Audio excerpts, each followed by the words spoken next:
Thank you, sir, for your kind words and acknowledgement. With this, we conclude the inaugural session, and we'll next start the panel discussion. So, I request the dignitaries to please be seated at the sofa.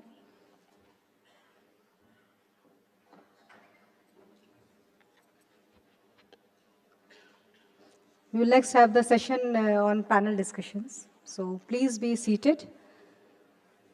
Thanks a lot.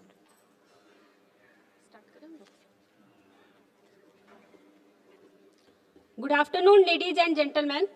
I, Suman Patel,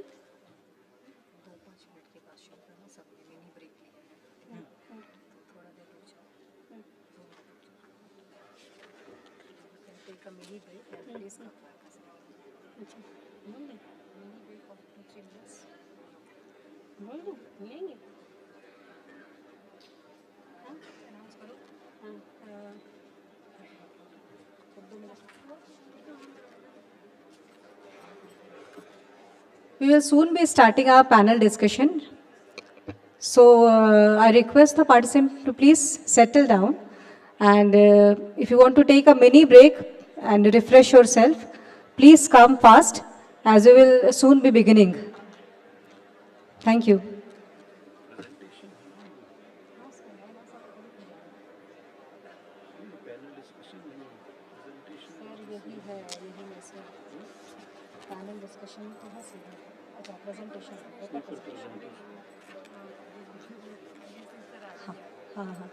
Paper presentation.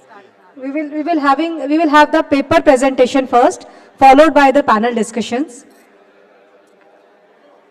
I request everyone to please take a small break and then come back quickly.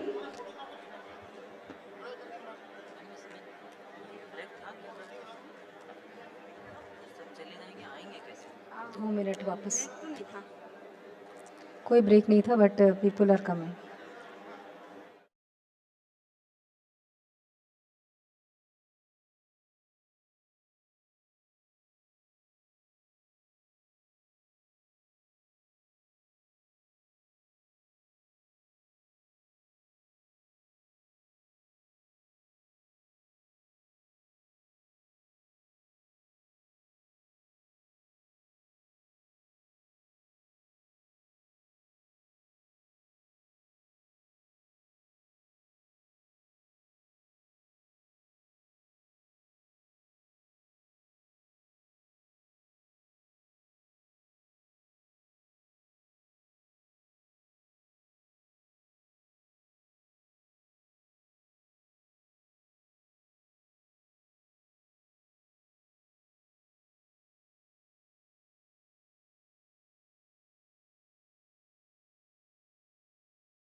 My colleague, Dr. Ujjwal Srivastav, Deputy Director, will be hosting the upcoming sessions. A very warm welcome to all of you once again. Now, it's time to begin the session. We are going to present the paper by Dr. G.C. Manna. It is our honor to welcome Dr. G.C. Manna, Senior Advisor, National Council of Applied Economic Research and former Director General MOSPI, on this stage. Please give a big round of applause. With decades of experience in sample survey, analysis of economic data, and policy making, Dr. Manna will present his paper on Employment-Unemployment Estimates from NSS, addressing some of the critical challenges.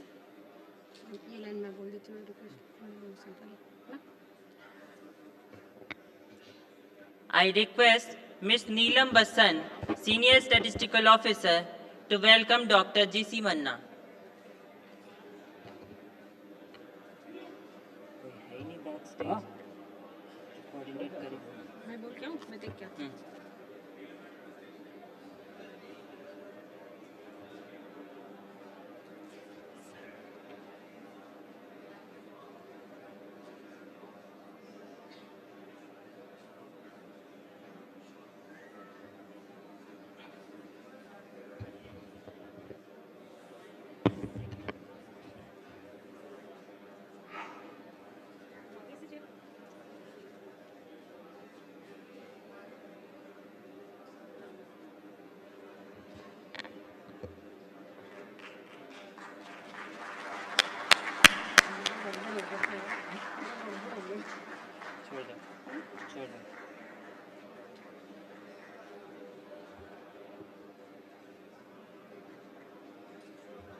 Sir, over to you.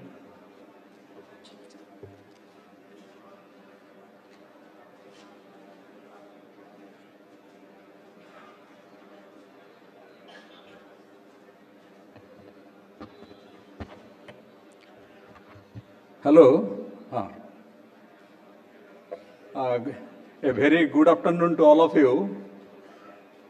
It is really a great pleasure for all of us to take part in this very important kick-off event of the 75 years of celebrating the National Sample Survey. Some of you may be aware that I was part of the statistical system for a long time. In fact, my first posting was in Ministry of Commerce. Thereafter, I joined NSS Survey Design and Research Division. And of course, subsequently, I had to move to Delhi.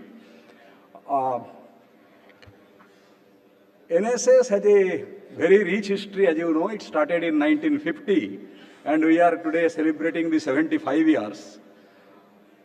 During its glorious 75 years, NSS has generated a wealth of information on a diverse range of subjects for the use of planners, policymakers, researchers, and academia.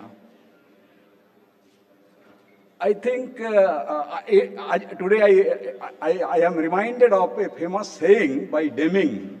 He told it in 1973 that no other country, developed, underdeveloped, or overdeveloped, they have such a wealth of information about its people as India has.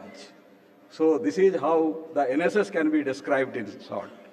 Since today's session is very short time, what I propose to do is that I am happy to see that throughout the country many NSS officers are here, represented by even sub-regional officers, and we have very senior officers, even my predecessors. I am happy to see all of you. So in a short session on these uses of NSS data, I thought consciously chose the subject of employment, unemployment. As you know, the employment-unemployment survey has been one among the important surveys of the National Sample Survey. So what I propose to do, I think somebody would be helping me to come to the next slide. I will try to be very brief. I have chosen the periodic labor force survey, which happens to be a very high frequency survey, as you know. It has replaced the employment-unemployment survey, which used to be conducted once in 5 years, till 68th round, 2011-12. And subsequently, the government felt that I was part of the system that time, that there is a need for a high-frequency survey to meet the growing demands of many users, including even the national statistics offices, like the GDP estimation and all. So PLFS was introduced, as you know, in 2017-18. And it is a sort of annual survey so far as the entire country is concerned. But in urban areas, we have the quarterly releases of important key indicators. So what I propose to do in this small discussion, I will take you through the trends in the quarterly estimates of PLFS, based on the PLFS, on two important indicators, that is worker population ratio and unemployment rate. How the estimates behave, what is the trend in the estimates. I will come to their level of precision also, which should be known to all of us, particularly the data users. They need to exercise certain cautions. And then, what are the challenges in interpreting the changes in the estimates, quarterly estimates, and what steps possibly we need to think as a way forward to enrich the database. That is one part I will cover briefly, and finally I will give certain examples where I think we need to have certain additional piece of information collected through the PLFS so that it strengthens the database as per the periodic labor force survey. Next one. Next slide, please. Yes. Let us look at the trend in the worker population ratio. This is all urban areas, as you know. I am talking about quarterly surveys, so this is pertaining to urban India. This is all India estimates if you look at. See, blue line gives the trend in the WPR, quarterly estimates. Till now, the latest quarter, which relates to July to September 2024, we have the 26 quarterly data points. And this is the trend in the WPR. As per the current weekly status, 15 plus. If you look at the blue line, you see, as you know, during the COVID pandemic, there is a sharp decline in the WPR. That is during April to June 20. And then it went up. And again, there was effect of pandemic to some extent during April to June 21, immediately after 1 year. And then it has a steady increase over time. Come to unemployment rate for 15 plus age group. Again, during pandemic period, April to June 20, it picked up. I mean, there is a sharp increase and there is a gradual decline. Again, there is some jump after a 1 year during April to June 21. And thereafter, there is declining trend, I should say. But more or less, the graph has become flattened, you can see. So, the change is very, very insignificant, it appears. Okay. Now, once we have seen these numbers, point estimates, we should be also clear about how reliable are those estimates. Next slide, please. This summarizes the broad findings at the all India level as well as the state level estimates. All India quarterly estimates, point estimates I am talking about for every quarter. All India is very, very robust, firm numbers, and by very robust I mean the true value is not likely to deviate by a huge margin from the published result. And the relative standard error is much below 5%. In fact, it is within, for WPR, if I remember, it must be 0.4% or something. And unemployment rate also, it is much less than 1%. So WPR numbers, all India, all quarterly estimates are perfectly robust. Come to state level estimates. State level estimates, again, there is no problem with the WPR quarterly estimates. They are very, very reliable in terms of the relative standard error, much within 5%. But I have a red line, given in red line some indication about the unemployment rate figures, quarterly estimates for the state level. All India is perfectly robust, but state level, we'll come to the next slide just after this. I find that if you look at, many of you may have observed, the relative standard error appears to be a little on the higher side, particularly few states. As you know, quarterly estimates are being released at the state level also for 22 major states, in addition to all India. So, unemployment rate not so robust for certain states. What are those states? What we need to do? Those should be the point of discussion. Next. This summarizes the findings on the unemployment rate figures, quarterly estimates. I have taken 5 last quarterly estimates based on unemployment rate only, and this is the frequency distribution of 22 states by level of RAC. If you look at the last 2 rows, you find that out of 22 states, in 1 or 2, 3 states, the RAC, relative standard error, even exceeds 20%. What is its meaning? What does it mean? Many of you know, but even for some knowledge of some other people, you see, if RAC is some, say, 20%, its meaning is that true value in the population parameter, which we are trying to estimate, can deviate from the published estimate by 40%, twice the RAC. Its interpretation is like this. So if unemployment rate, we say that for this state it is 6%, and if RAC is 20%, that means 40% deviation is possibly there in the true value. It may not be there, but confidence belts will be like that. So 6%, you add 40%, it becomes 8.4%, something like that, its interpretation. So these are the broad findings. So for certain states, I have indicated in red the level of precision of the unemployment rates. And these are the state names where I find RAC to be a little on the higher side, like Delhi, Himachal, Jharkhand, etc., where possibly, since this is a discussion and Minister also talked about the critical challenges where we need to concentrate, I think we need to possibly break our head what can be done, particularly the data producers, how to improve the level of precision to begin with these smaller, relatively smaller states with inadequate sample size. Next. Okay, next point is, you have looked at the trend in the estimates. Are the quarterly estimates differing from each other? We have also seen that unemployment rate graph has become flat, almost flat, marginal decline, maybe 0.1 percentage point, 0.05 percentage point, something like that. So next one. This is based on the latest 2 quarters. What I am showing here, the WPR for Assam, Gujarat, this is just as an illustration. If you look at the April to June 24 estimates, quarterly estimates, these are the WPRs, and July to September, which is the latest quarter, these are the WPRs. If you look at this change, India as a whole, there is a sort of increase by 0.4 percentage point in WPR. Now, look at the lower confidence limit and upper confidence limit of those point estimates.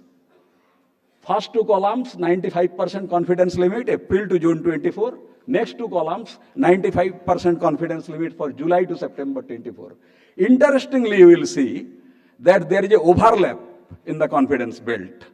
Except for Tamil Nadu, I have purposely kept it, because only exception I found is Tamil Nadu, where the confidence belts don't overlap. They don't overlap means possibly the difference is significant, and in the true value, there may be a significant change. Its implication is like this. All states, including all India, the quarterly differences are not statistically significant. This is applicable to unemployment rate also. I am not showing the slides on unemployment rate. Next one. Yes. So observed differences in both WPR and unemployment rate found to be not statistically significant for almost all states as well as for all India. What does it mean? It means that either there is no significant change in the population parameter, in the true value, either there is no change, or if there is a change which appears to be insignificant, the PLFS methodology is probably inequipped to detect such a small change. Its interpretation is like this. So what should we do? Next. Next slide. Please skip. Next one. This shows the behavior of quarterly changes in the point estimates. I have divided into 3 phases. When we started during 2017-18, I have shown some 2 quarters, July to September 18, October to December 18, then 19. In the middle part, that COVID period I have covered, and in the last few columns, two columns, I am showing the present situation, what is the WPR level and unemployment rate. If you look at these numbers, you will get an idea that during the COVID period, pandemic period, the changes in the WPR, quarterly WPR, or even unemployment rate, they were very sharp. They were very sharp. 7%, 11.7%, 4.5 minus 7.6. So this was very sharp. But look at the left panel and right panel, the changes in the quarterly estimates is not very high. They are 0.4 percentage point, somewhere 0.3 percentage point, 0.2 percentage point, 0.1 percentage point. This is the kind of small change what we are observing from the PLFS estimates. Next. So, magnitude of quarterly change, if I denote it by delta, this magnitude of quarterly change in the WPR and unemployment rate is very small except during the pandemic period. Value of delta, that is quarterly change in the level parameter, WPR or unemployment rate, possibly is between 0.2% to 0.6% if we look at the entire survey period, and between 0.1% to 0.4 percentage point for the unemployment rate. This is the level of change, quarterly change. Next. What should be the sample size? Now, suppose in the population, WPR and unemployment rate is changing, which is expected because of government interventions and other factors, labor market situation. But change may be insignificant, as the PLFS quarterly estimates seem to suggest. So what should be the sample size if there is a change of delta in the WPR or unemployment rate in the true value, and we have to correctly detect it through the PLFS? That is the challenge before us. So what should be done? Next. Next slide. Let us assume that the current value of the WPR, current quarterly level, is P1. So our task would be that in the next quarter, suppose there is a change by delta in the true parameter. So next level is P1 plus delta. Delta could be positive, it could be negative. P1 plus delta is the P2 next quarter. We have to correctly estimate P2 such that the confidence belts don't overlap. Then only you are in a position to detect the change rightly with nearly probability of 1 or 0.95. In other words, what has to be done? The two confidence belts of the two respective point estimates, P1 and P2, should not overlap. In other words, the upper confidence limit of P1 should be less than or equal to the lower confidence limit of P2, assuming that delta is positive. Yes, next. So this is the equation, and if we solve for the equation, you get the sample size required to detect the change. This is the value of N naught. Yes. Coming to that, next slide. Next slide, please. These are the findings. Now, if you look at the right red figures, you see the present methodology, including the sample size, is in a position to detect change in the WPR if delta is 0.7 percentage point or higher.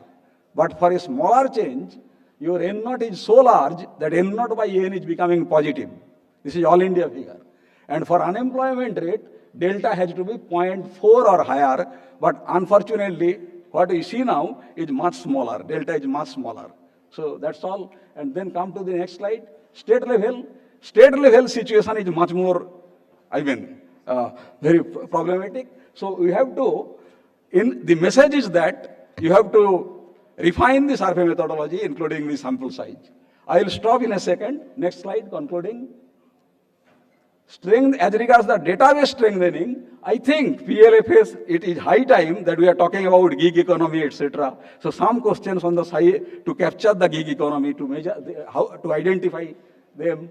Women's contribution to domestic and caregiving services. Some questions are to be collected for regular wage salaried earners, working as cook, maid servant, etc., etc. It is not possible to get that.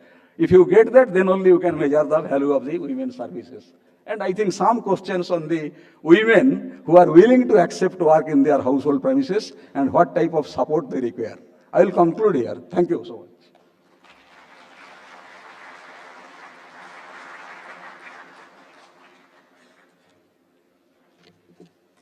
Thank you, sir, for your insightful presentation. Your paper on employment and unemployment estimates is truly highlighting the role of NSS surveys in addressing key policy challenges. Now we move forward to an engaging panel discussion on the topic Future Ready Indian Statistical System for Viksit Bharat. In an era where data-driven decision-making is of paramount importance, this discussion will critically examine the strategies to enhance India's statistical infrastructure. We are privileged to have an esteemed panel of experts, and each one of them will be bringing a unique perspective to this discussion. Let us invite our dignitaries on the dais with a huge round of applause. Dr. Dalip Singh, Additional Director General, NSO MOSPI. Professor Chetan Ghate, Director, Institute of Economic Growth. Professor Shalabh, Department of Mathematics and Statistics, IIT Kanpur. Dr. Aditi Chaubal, Associate Professor, IIT Bombay.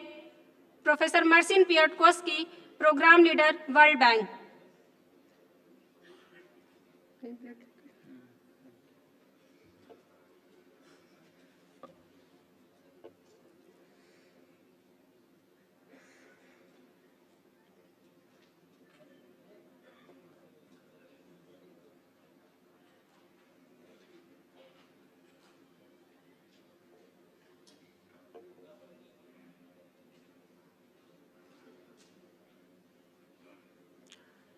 Dr. Dalip Singh, Additional Director General, NSO MOSPI, who will moderate this discussion, is an officer of Indian Statistical Service 1992 batch. I request Shri Ashwendra, Junior Statistical Officer, to welcome Dr. Dalip Singh.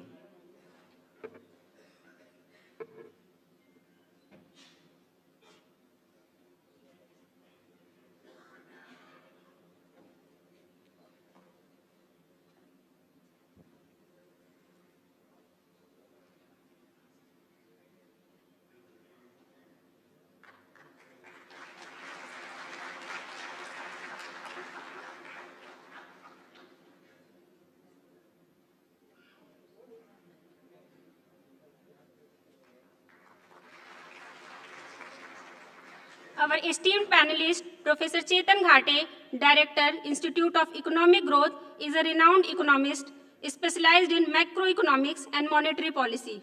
He is a former RBI Monetary Policy Committee member and a recipient of Mahalanobis Memorial Gold Medal. I request Sri Ram Prakash, Senior Statistical Officer, to welcome Professor Chetan Ghate.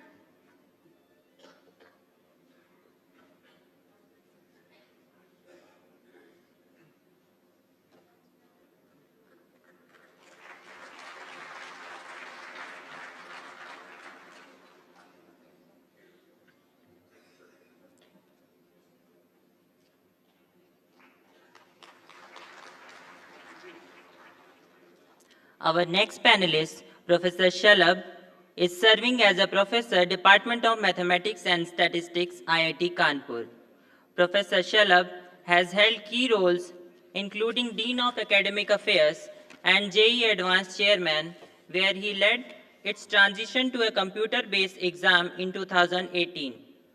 His contributions have earned him honors like National Award for E-Governance, the C.R. Rao National Award, and the Mahalanobis Memorial Medal.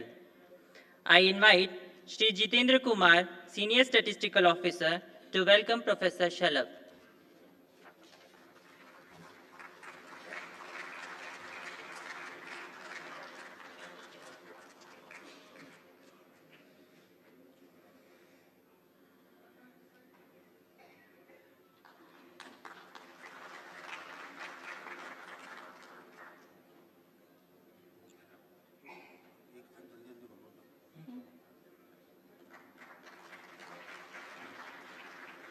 Our next panelist, Dr. Aditi Chaubal, is Associate Professor in the Department of Economics, IIT Bombay.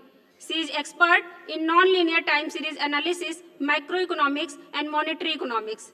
She earned her PhD from Indira Gandhi Institute of Developmental Research in 2017. She previously worked as an economic research officer at the Australian Consulate General in Mumbai. I request Shri Vikas Dalal, Junior Statistical Officer, to welcome Dr. Aditi Chaubal.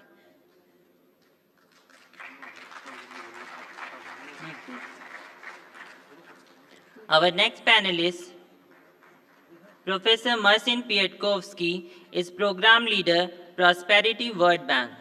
He is a Professor of Economics at Kozminski University and a lead economist at World Bank.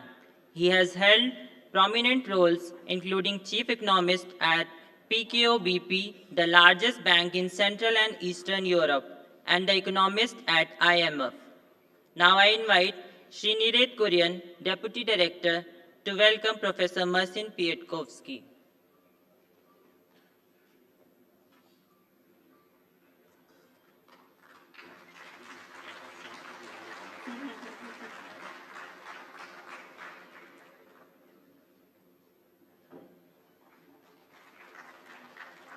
Let me now hand it over to the moderator, Dr. Dalip Singh, ADG, to lead this discussion. The stage is yours, sir.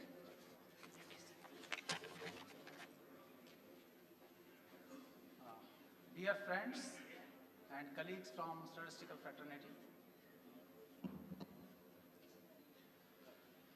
I welcome you all to this panel discussion on future-ready Indian statistical system for Viksit Bharat. Today, we are meeting on the occasion of 75 glorious years of NSSO, which has been the messenger to the government and to the policymakers by presenting the as-on situation through its various surveys. The subject before us for today's panel discussion is very apt. The goal of achieving Viksit Bharat rests on three pillars: democracy, demography, and diversity. So on these three pillars, as we can see, on demography, India is one of the youngest nations in the world, and it contributes about 20% population to the total young population of the world. Thus, we have an enormous opportunity to see how this young workforce can be utilized in the next 22 years when we reach the goal of Viksit Bharat. In that context, we have before us our national statistical system. We want that system to be ready to be able to meet the aspirations of Viksit Bharat during the next 22 years. The role of Ministry of Statistics and Program Implementation as the NSSO, as NSO is cut out to lead this program. And in that context, today we are having this panel discussion. I welcome all my panelists on this journey to ensure that our NSO becomes future ready for this. Two questions that come to our mind that we'll be debating here is how should a future ready Indian statistical system should look like, number one. And number two, what do we need to be future ready? So we'll be discussing based on these two questions. Now, in order to keep the discussions focused, I have tried to identify a few broad areas we will focus upon so that we do not cross the limits of the time available to us, which is about 25 minutes. So in that context, first and foremost thing is that we have to provide real-time data to the stakeholders, to the government, and all the users. That is one important point that we want to discuss. And when we say real-time data, we have to take into account not only the existing data gaps that we have, but also to see what are the new upcoming areas that we have to deal with when we reach 2047. Second important aspect, and which has been highlighted in the previous session as well, is about the technological advancements. We know that technology is progressing at a very fast rate. We had the recent example of DeepSeek, and we know that artificial intelligence is going to guide us in every sphere of statistical production. So from that point of view, technological advancements we have to keep into account when we prepare our strategy of future ready for 2047. Next important activity is about the data analytics, because ultimately whatever data we collect, unless we bring out the value out of it, it will not provide us what we are looking for. So with these broad areas for our discussion in the panel, I will now directly come to our panelists, and my first question is to Professor Chetan Ghate. Professor Ghate, as you can see that we have a demographic dividend available to us in terms of the number of young people available in the country who will be guiding us, providing us the workforce for the country. So employment data is very, very crucial, and in the previous presentation also we see the rates on that. So what are the, as on date, what kind of data gaps exist on the employment data that we want to discuss? As well as, because ultimately when we have to use this workforce, we have to see what kind of investments have to be made and in what sectors. So these two important aspects I would like to cover in the first scenario. And we have about 4 to 5 minutes for each of our panelists. So I will request Professor Ghate, please. Thank you very much for inviting me. It's a great honor to be here, and I just want to congratulate the committee who's organizing the NSS celebrations for the 75th year. They've worked very hard to put this all together. So on your first question on employment, so we're slowly, I think, moving towards higher frequency employment data. So the Secretary mentioned that starting in January, we'll have monthly PLFS data, which will be released in April, hopefully. And so to study policy at a business cycle frequency, it's very important that we have high frequency employment data. Now, I think one thing that is missing in the broader set of labor market indicators is that apart from the difference between CPHS, which is the CMIE data set, and PLFS, which give us very different unemployment rates, we only have one main labor market indicator, which is the unemployment rate, right? That's the main indicator that gives us a sense of slack in the labor market. But if you look at other countries, for instance, they have much more higher frequency on vacancies that firms post. And that can easily be incorporated into something like the prowess data set. You can ask firms how many vacancies they've posted in the last quarter. So for instance, in the US, you have frequent reporting of something called a beverage curve, right? The beverage curve is basically the vacancy rate divided by the unemployment rate. So that is an alternative definition of labor market tightness. So I think here, while there is this discussion in India about PLFS versus some of these other data sets, and we see different calculated rates of unemployment, we need to expand the set of broader labor market indicators, and vacancies may be one way to go. And I think here there may be scope for more public-private partnership. I don't see why the Reserve Bank of India, MOSPI, and CMI can't work together to provide these larger data sets. They have the resources. I think they just have to come together and do it. Because what's happening right now is that a lot of macro measurement is happening in silos. We get these independent estimates, and in some sense that's a good thing. But I think if there were more PPPs, public-private partnerships here between major agencies like MOSPI and the Reserve Bank of India and the private sector, we would have a more robust set of high-frequency indicators on unemployment. But I wanted to mention one thing with your permission, is that I've been a macro modeler in India working on Indian macroeconomic problems for the last 15 years. It's a field I like to call Indian macro. I think now when you look at applied macroeconomic work, it's becoming heavily quantitative, but the computational speed is also increasing, so the ability to analyze large data sets, for instance, is increasing at a very fast rate. And a lot of structural work involves calibration and estimation, and there's a lot of use of large micro data sets. So the whole data revolution in microeconomics, for instance, and all the advances made in causal inference and microeconomics is becoming very useful in macro models. And my little suggestion here is that if the ministry could have a macroeconomic unit, a small, easy to implement suggestion, macro researchers on Lien, allows them to come for 1 or 2 years, allows them to have access to proprietary data sets. Academics who are trying to look for variables that are in their models and maybe will help, therefore, get these agencies to also gather that data that will allow further testing. So in this entire enterprise of using more detailed microeconomic data, so let me give you an example. For instance, now there's a lot of work on estimating marginal propensities to consume. And in COVID, there was a big discussion about who should you give transfers to? Should you give it to the poor? Should you give it to the rich? If you give it to the poor, they have higher marginal propensities to consume, so you would get a bigger stimulus. But how do we estimate that, right? How do we estimate that across a big population?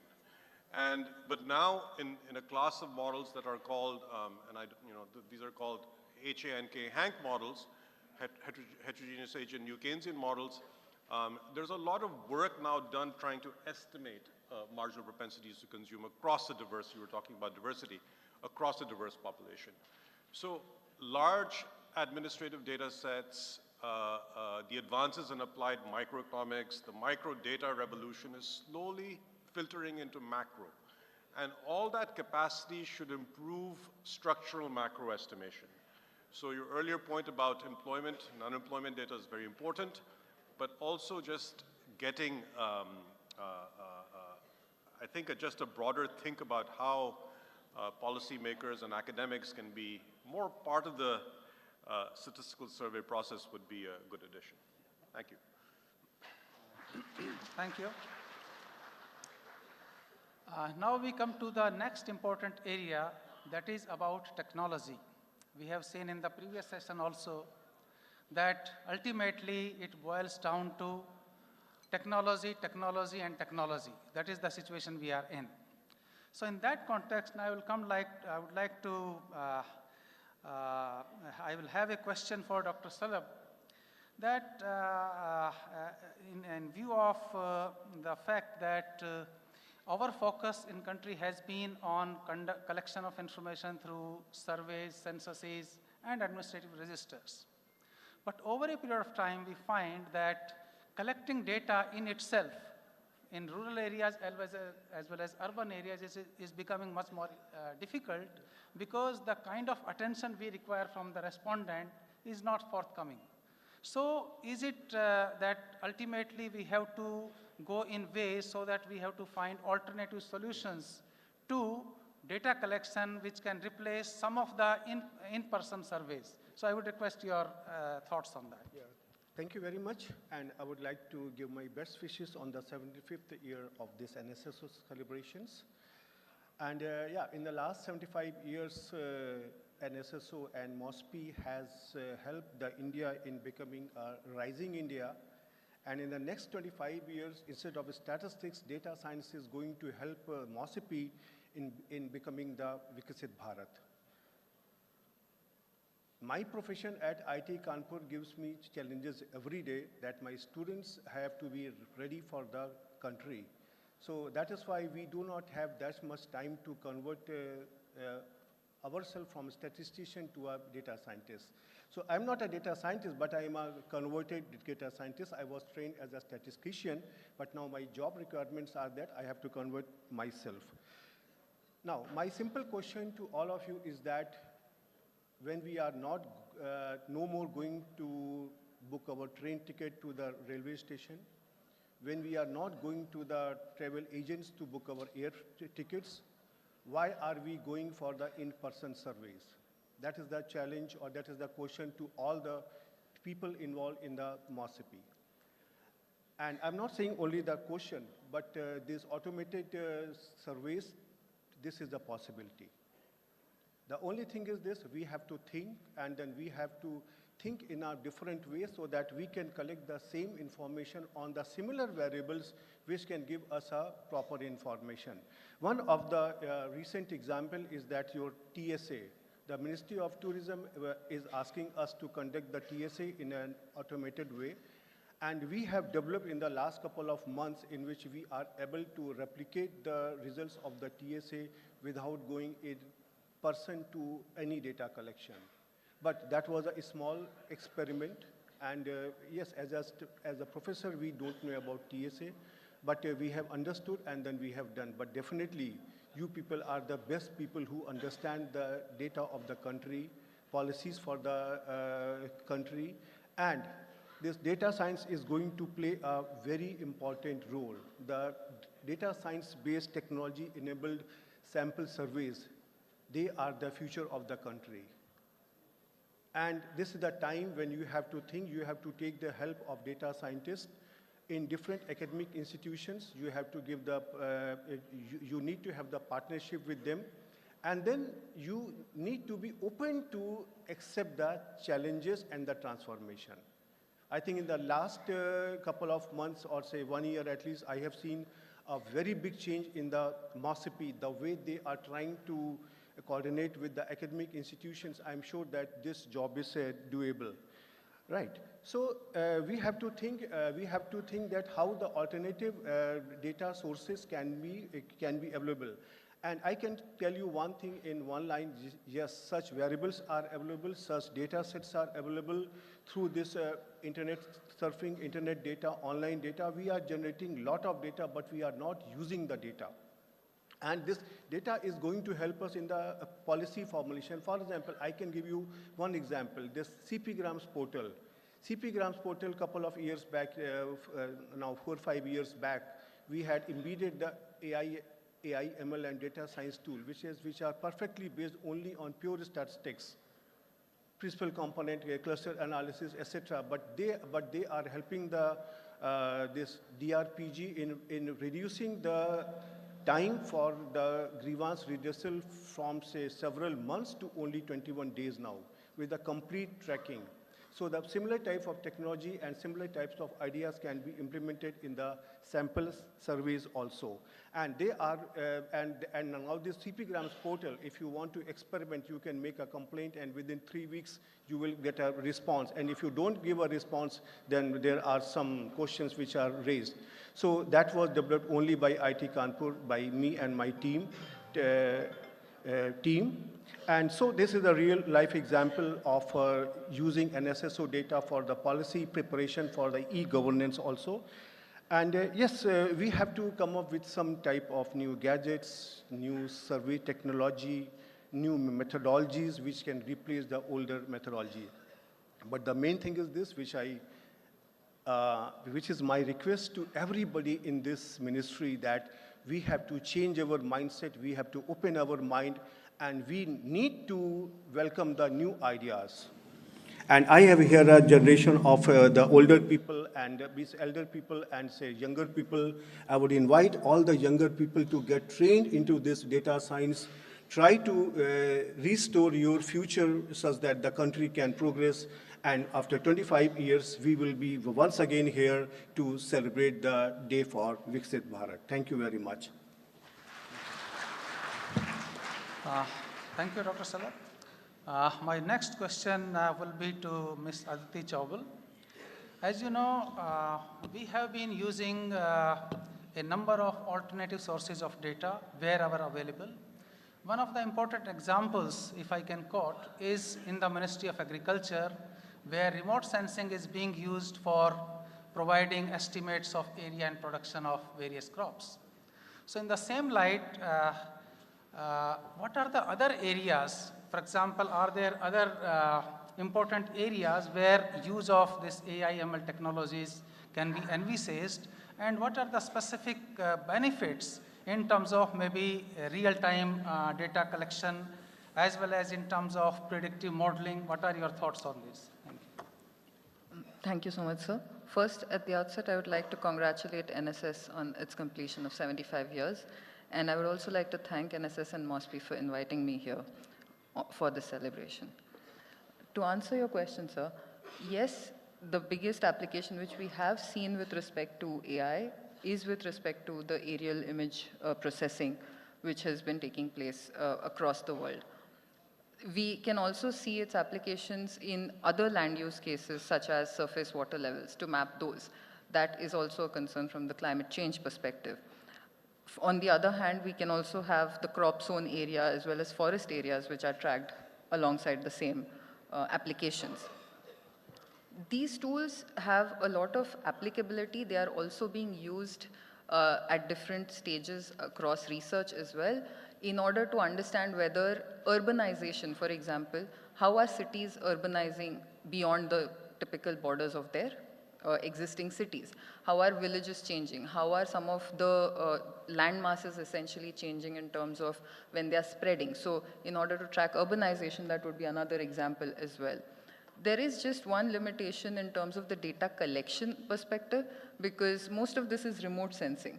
So it would require use of the satellite images and the satellite to be over those areas at a stipulated point in time, which is where the real-time access comes into question. So therefore, that is one aspect which is being looked into in terms of saying how can we make this more close to real-time access of data.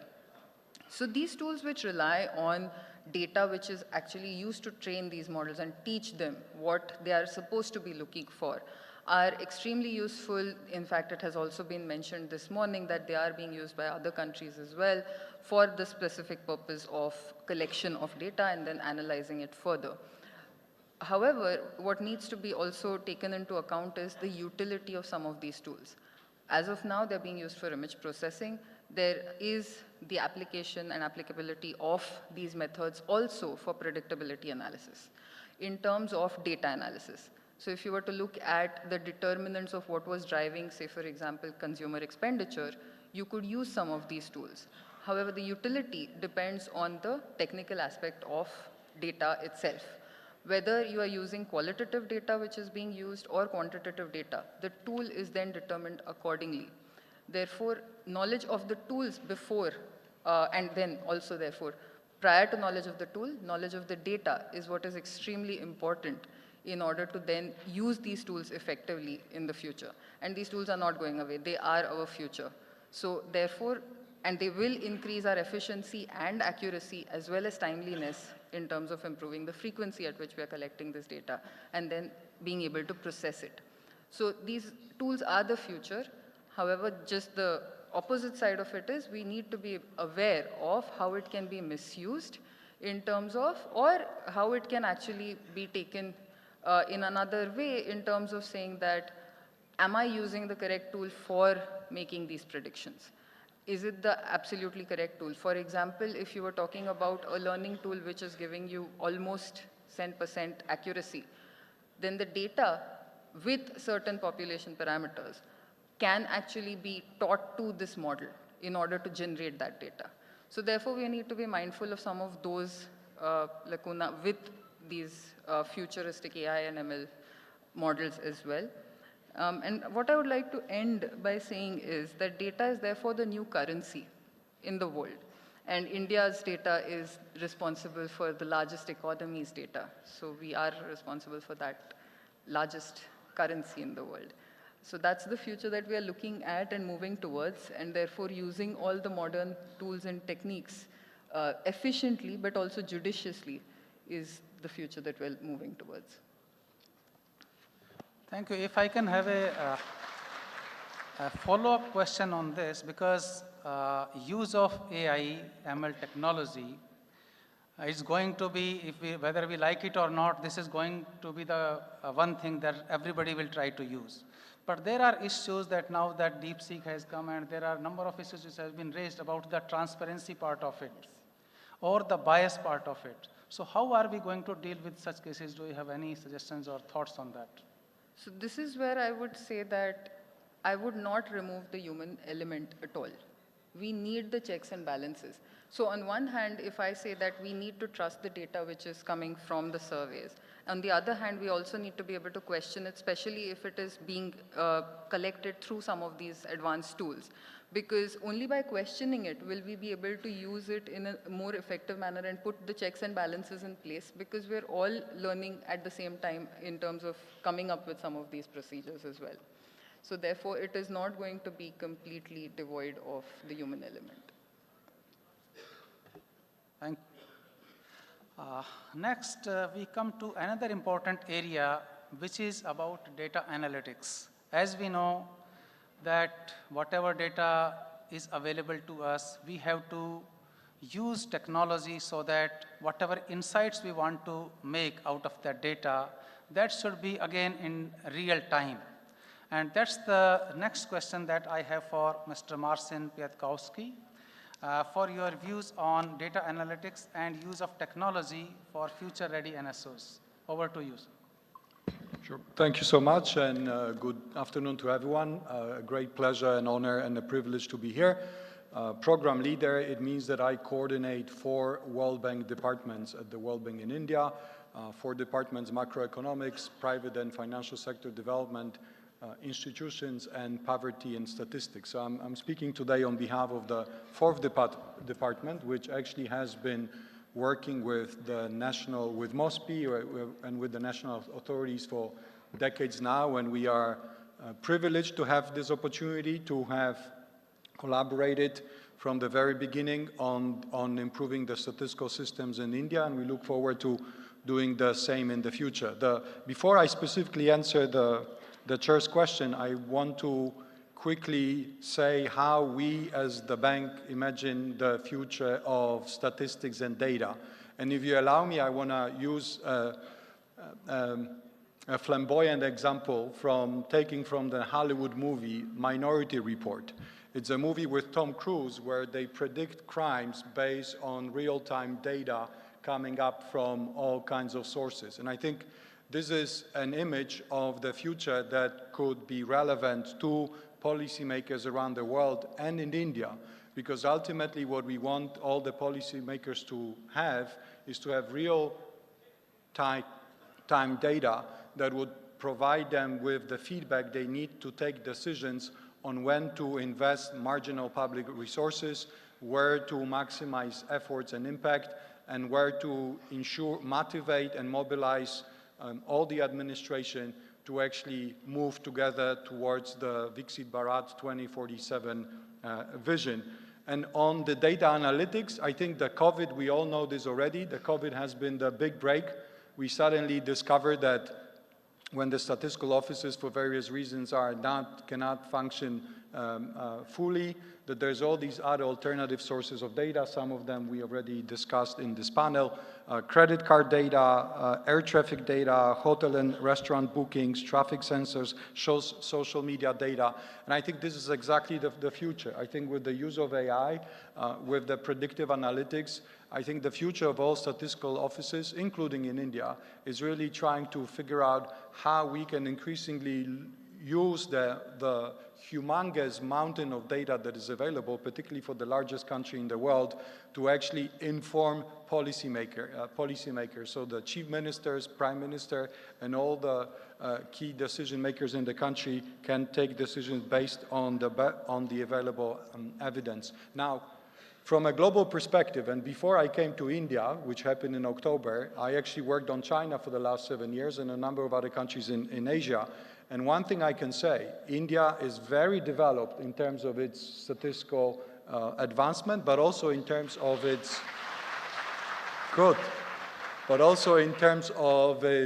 IT technology endowments. After all, the whole world knows Infosys, Tata, all the IT companies that have conquered some parts of the world. So I think it would be useful in the future to both connect the statistical system, which we're discussing today, with the humongous power of IT in India. And one of the sub-vision of Viksit Bharat would indeed be for the statistics in India to be one of the global leaders in using IT, using AI, using real-time data to inform policymaking. What are the 3 pathways to this sort of vision of Minority Report where you can actually have all the data in your fingertips? 3 points. Invest in hardware. I mean, our understanding of India is that there is still a need to simply invest in servers, in data centers, in cloud computing to ensure that also at the state level, there's just enough physical capacity to do all that is needed. Second, we also need software, but software in a broad sense, which also includes skills that the other panelists have already discussed, Statistical offices need to increasingly employ data scientists, IT specialists, and the experts at the cutting edge, which will not be easy because the private sector usually offers them so much more in terms of salary. So that will be a bit of a challenge. But there's also a big potential in building capacity at the state level. And I think the conference and anniversary today with all the participants from all the states I think it's a great opportunity to actually share the best knowledge. And finally, there's also some scope for reforms on the policy side in order to help coordinate, share, and motivate. I think we all know that in every country, but also in India, there's a silo culture where the departments have some data, they sit on the data, and they don't share it with others. So that's clearly not a challenge only for India, but I think we can use IT to create these shadow systems that will actually make sure that all the data sets are connected, and there are some global examples that actually show it is possible. So bringing me almost to the end, just very quickly on what the World Bank has been doing. We've been engaged with India from the very beginning of India's independence. We've been also been investing a lot in improving statistical systems around the world. In the last decade alone, we have invested more than $2 billion in improving statistical systems among our member countries. We've also had a very strong engagement with the national statistical authorities in India, and I acknowledge the invitation today, which I think reflects our keen interest in working with each other. We also have ongoing projects at the state level. So if there's any state representatives that want to work with the bank on technical assistance or knowledge sharing, please reach out to us. So to conclude, I think the vision, let's call it the minority report vision. What we really know is for the policymakers to have all the data they ever needed at their fingertips on the screens. And I think one of the ways that we're discussing here today we can get there is to indeed have real-time analytics, AI, where India can really be one of the global leaders. We as the World Bank will be there with you to not necessarily hold your hand, but come with you together to make sure that it happens. Thank you.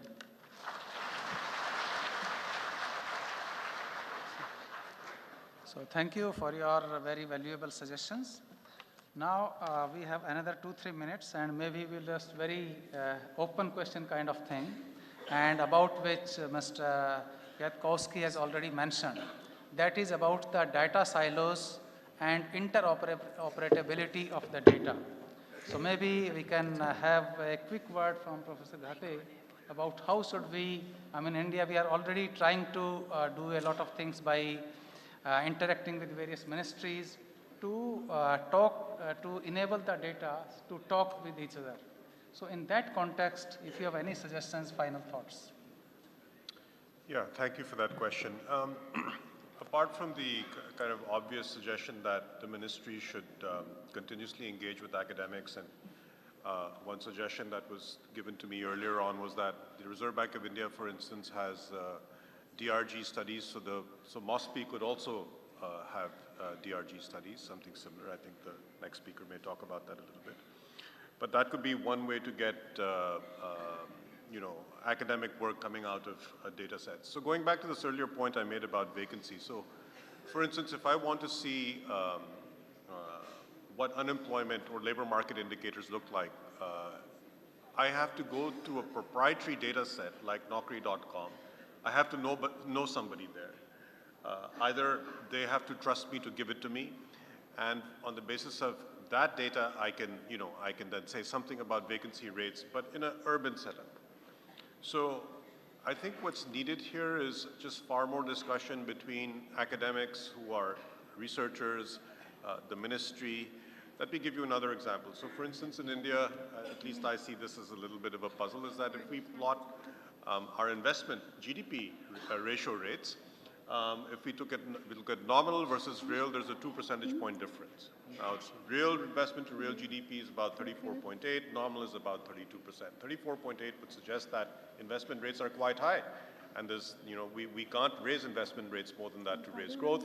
32% suggests that maybe there's scope for improvement to raise growth. Now, the deflator there has a critical role in explaining the difference between those two things, but I think as researchers, if we're not really sure about what's going into these calculations, it makes doing analysis very different. So I think your larger point is that, that there needs to be an ongoing conversation, there need to be more white papers on measurement, and I think with that kind of engagement, I think, a lot of progress can be made on research. Dr. Salab?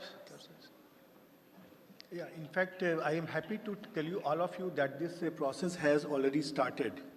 A couple of months back, the Central Statistical Office or the Census Office, they contacted IIT Kanpur that they want to open a data center at IIT Kanpur, and the idea was that they want to now open the census data so that different academicians, different academic institutes, universities, etc., they can use that data and they can come up with some good tools which can help the government of India. So on 18th of February, we are going to inaugurate that data center, and so that process has already started, that the government is now willing to share the data on some means after some scrutiny. And so that has happened, but definitely, as Dr. Ghate said, yes, we have to change the perception also, the mindset also from the academic institution, and we have to motivate them. Yes, the government is looking at them, the government needs help. And remember one thing, for example, if I say in any institution, if there are only 500 faculty members, then there are 10,000, 20,000, 30,000 students which are the best brains. And the success also of our project, that depends on the capabilities of the students. So if we try to take up these challenges, if we try to make the academia, industry, and then this government collaboration, that will definitely work. This CP grants and other projects, they are the live example which have been done by the students of IIT Kanpur under the supervision of the faculty members. So more academic collaboration, more openness to share the data, yes, on a scrutiny basis, will definitely help the government of India in achieving 2047 to witness the Viksit Bharat. Friends, I think we are now already short of time. So I would like to conclude at this point that we had a very lively discussion on the topic that how to make our Indian statistical system future ready. And we have noted down various suggestions of all the participants, particularly in terms of investment in software, hardware, in terms of providing high frequency data on employment and other sectors, as well as considering both positive and negative sides of the technology. So I think we will take these suggestions with us, and in the ministry will be working on that. Thank you very much, everyone. Thanks.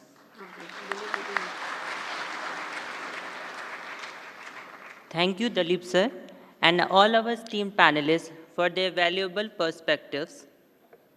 Let us now proceed to the next paper presentation. Professor S. Chandrasekhar from Indira Gandhi Institute of Development Research will be presenting a paper on NSS surveys looking beyond the estimates, which is quite relevant and thought-provoking topic on this occasion. Let's welcome Professor S. Chandrasekhar to the stage with a huge round of applause.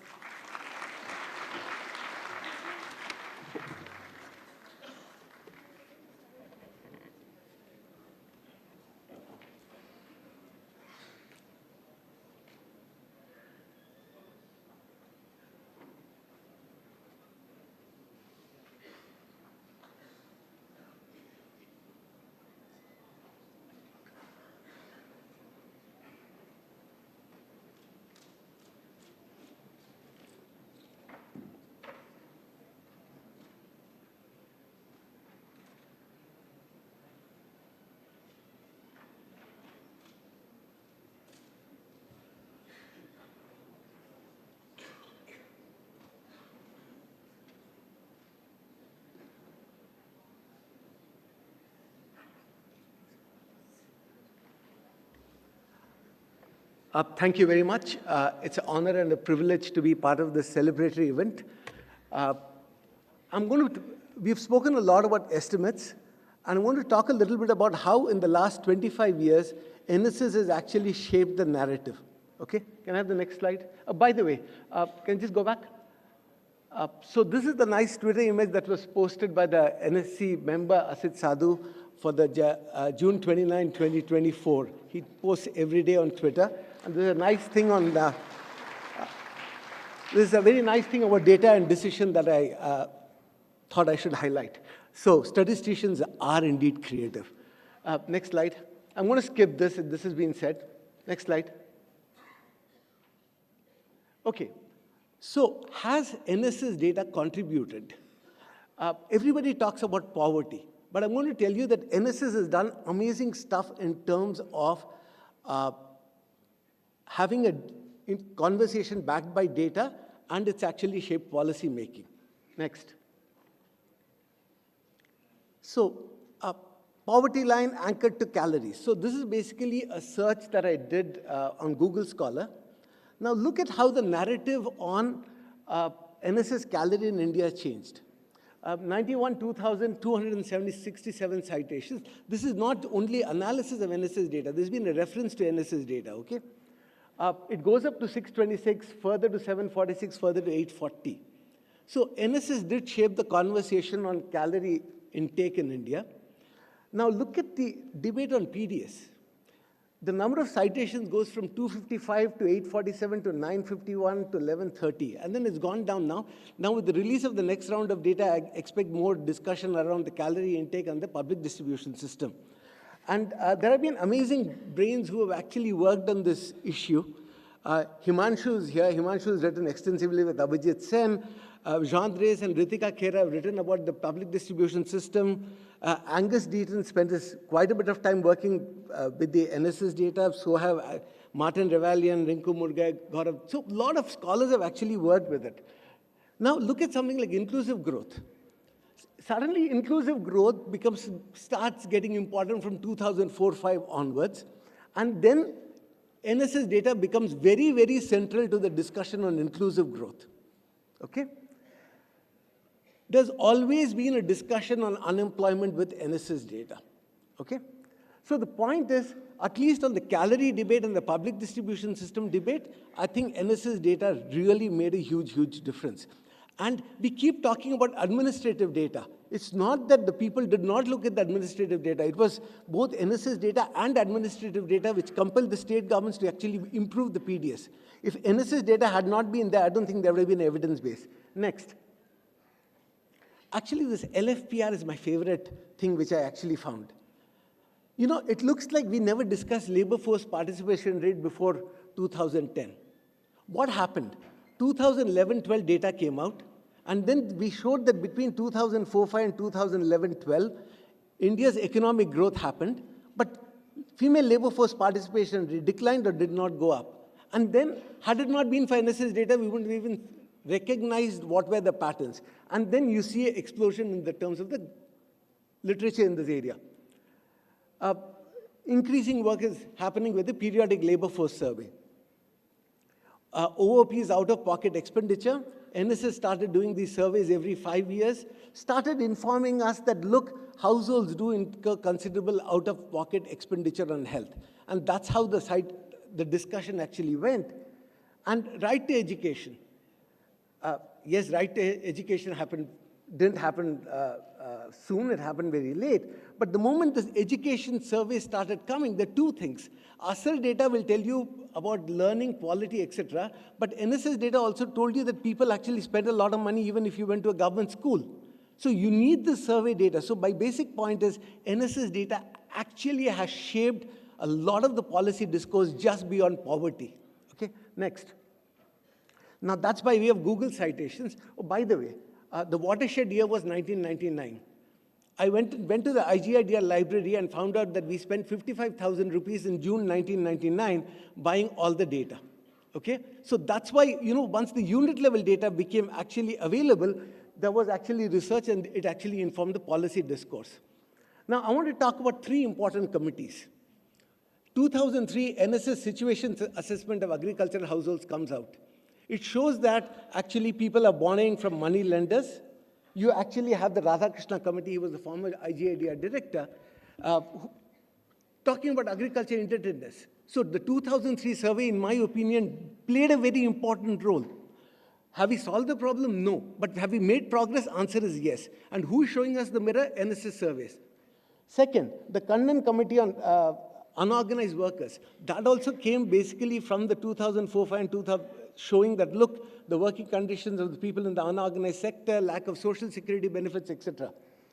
And then the doubling on farmers' income. How is it situated? It was all situated with the 2003 data and the 2013 data, and later you had the 2019 survey. So the basic point is, I could give you more examples, but the basic point is NSS has been central to shaping the policy narrative in India, and I think for this, the country needs to be really grateful to NSS for that. And I'm not exaggerating this by any stretch of imagination. Next.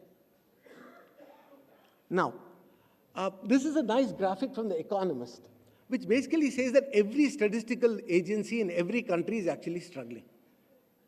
It's a fact. Second thing I want to highlight is 1952, the NSS General Report. It actually talked about non-sampling errors. Okay? There's a recent paper in the Journal of Development Economics which tells you that non-sampling error is still an unresolved issue.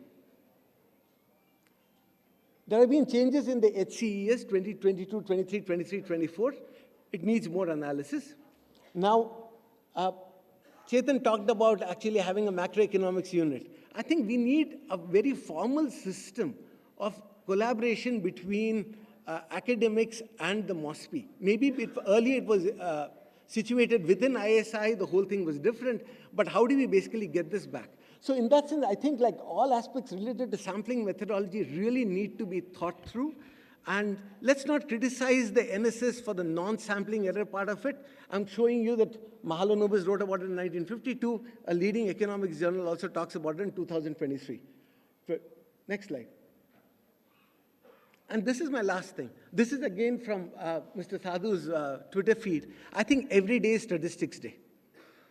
Okay, if you're an analyst, you're tracking the numbers, every day is a statistics day, okay? So you're either going to say that I got my data or I didn't get the data. And the last comment is the following.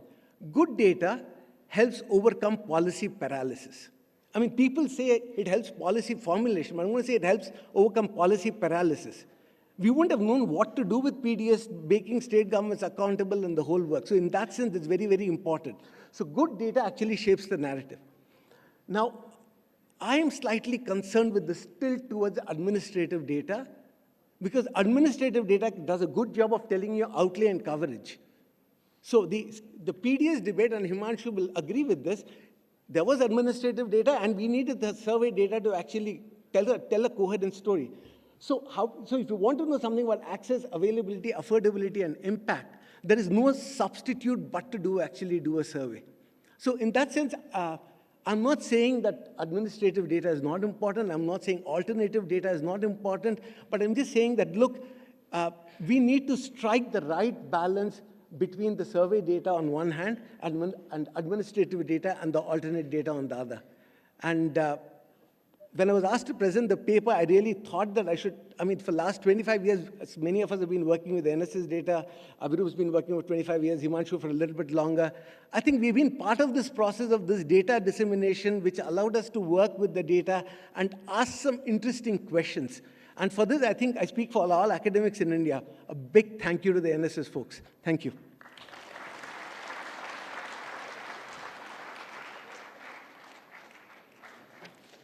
Thank you, sir, for the enriching presentation. I now request Sri Nikhil Kumar, Deputy Director, to present a token of gratitude to Professor S. Chandrasekhar.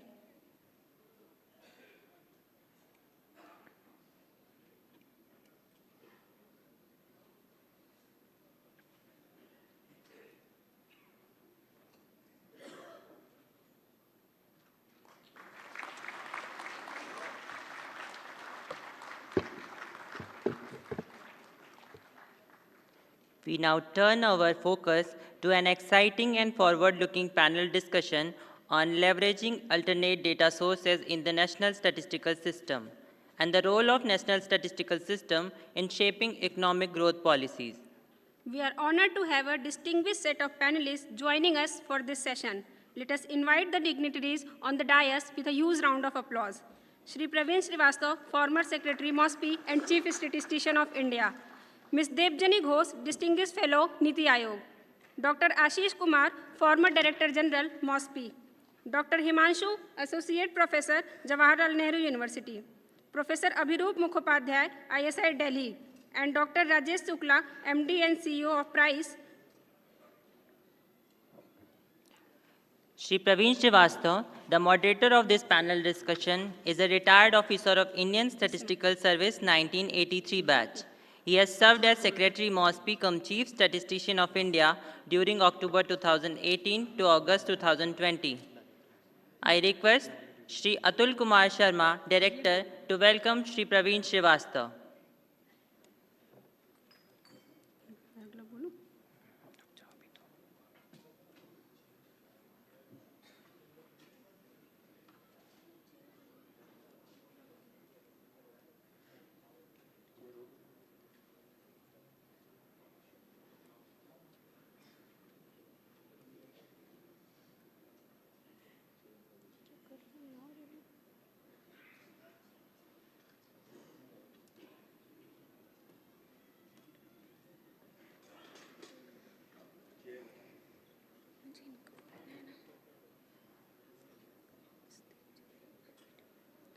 I request Shri Atul Kumar Sharma, Director, to welcome Shri Praveen Srivastava.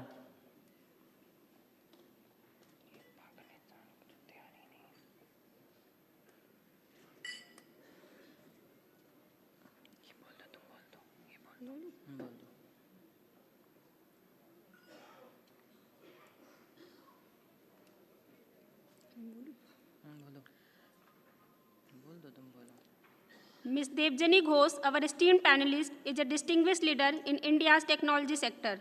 She is currently serving as a distinguished fellow at Niti Aayog, where she leads the Niti Frontier Tech Hub, focusing on emerging technologies for India's growth. I request Shri Pankaj Kumar, Deputy Director, to welcome Ms. Debjani Ghosh.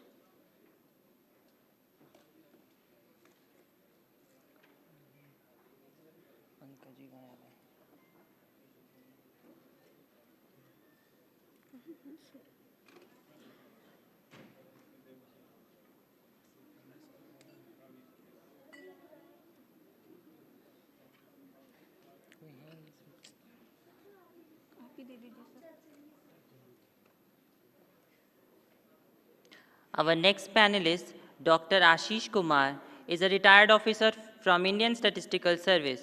He has served as Director General MOSPI before serving as Director of United Nations Statistical Institute for Asia and the Pacific. I invite Ms. Neelam Basant, Senior Statistical Officer, to welcome Dr. Ashish Kumar.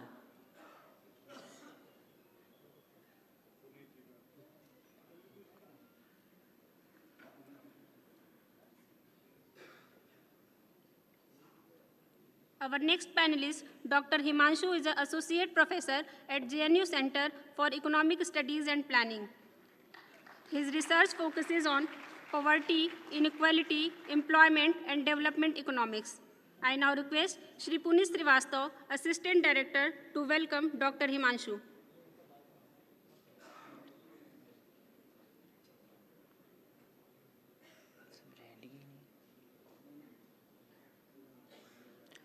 Our next panelist, Professor Abhirup Mukhopadhyay, is a faculty member at Economics and Planning Unit of Indian Statistical Institute, Delhi. His research focuses on econometric methods applied to education, labor, and the political economy in developing countries, particularly India. Now I invite Shri Ram Prakash, Senior Statistical Officer, to welcome Professor Abhirup Mukhopadhyay.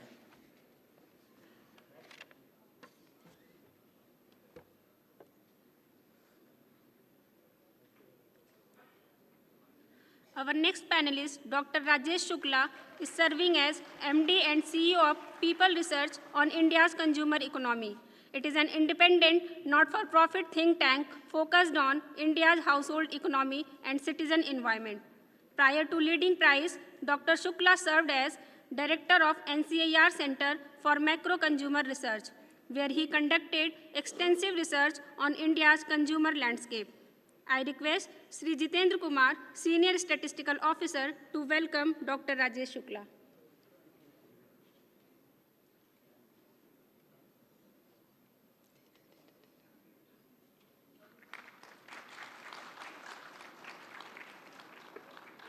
Now we invite our moderator, Shri Praveen Srivastava, to lead this conversation. Sir, stage is yours.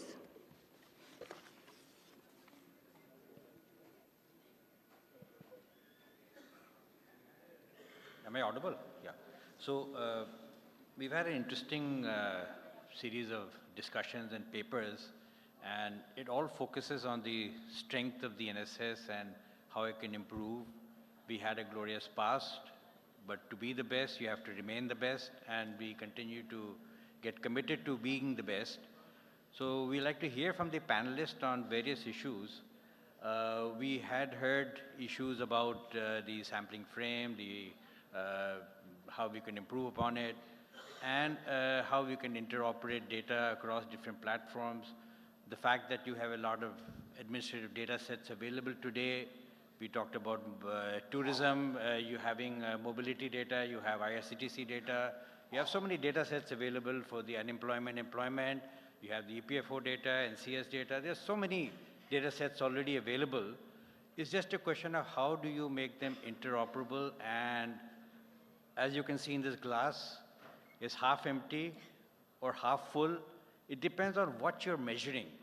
Are you measuring emptiness? Are you measuring fullness?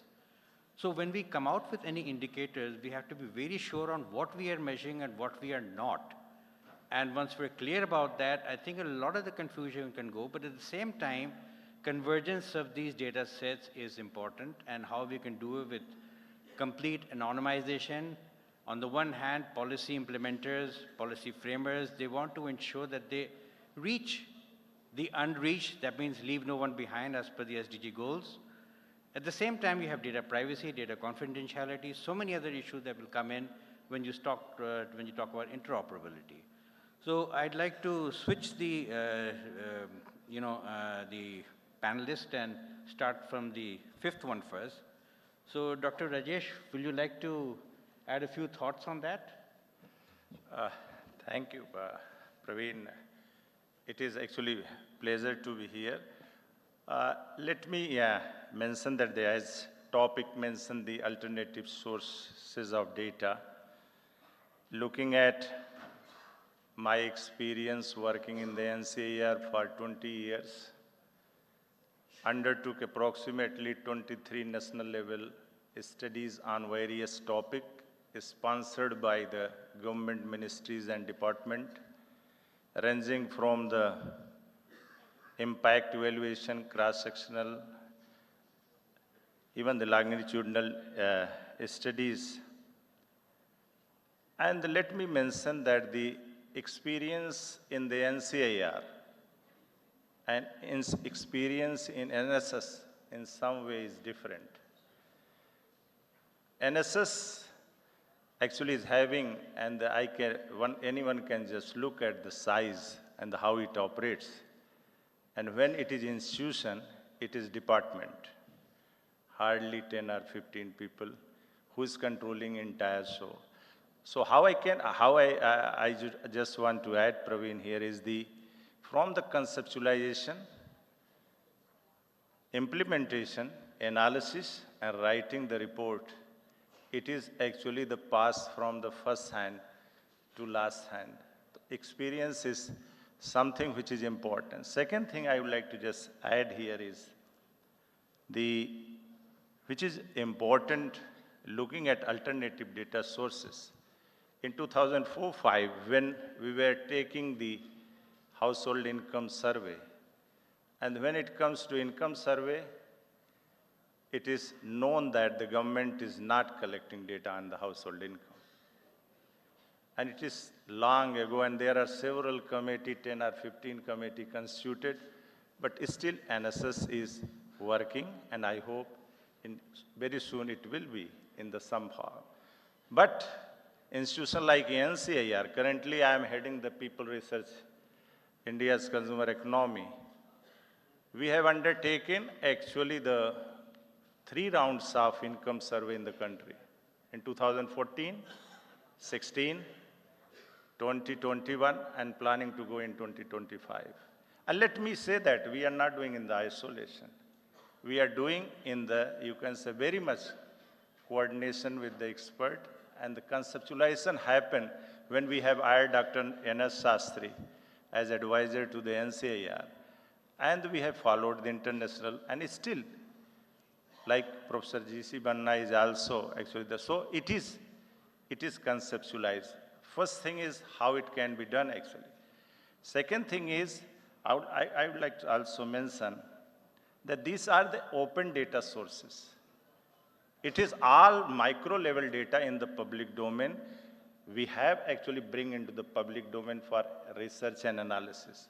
Why I'm saying is the government can't do everything actually. So here, what actually we have heard, there should be a collaboration with the like-minded actually institutions which can actually contribute to the national policy, economic policy. And let me say that if you have heard recently 2 discussions in last budget, everywhere is the middle class and middle class. What is the size of middle class? How to estimate it? The first report we have published in 2023, Indian middle class, and it is available up to city level, and this is based on the income. So some measure is there. I am not saying it might be not perfect, but some measure is there, and we are giving the income distribution, which gives actually the income cutoff. You can define your middle class. You can take the micro data, you can define yours. So I am saying similarly, the income inequality, Praveen, a lot of discussion a picketing is doing, but are we able to answer the income inequality in India? Yes, we have answered. There are 11 surveys conducted in India on income distribution, and that is showing actually the trend. So that is the data, alternative data, need to be looked into, and I believe there is a lot of scope and synergy if it is created and generated in in this one, it can help in the policy making.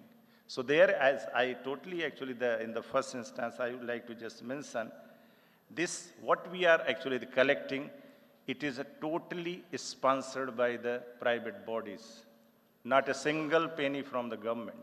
It is total Tata Trust money, and thanks to Tata Trust for the entire support. So I am saying there are people, those who are supporting such type of exercise, but I can just mention anyone in this. I believe this is the best group. This is the free data, 60,000 record. And let me say, we have collaborated with the Paris School of Economics, Piketty is using. We are not scared, and it is something like what he is going to say. It is IGDR, Delhi School of Economics, IIT, Roorkee, BHU University, all these, and we have given a student to analyze this data, come up with the actually responses.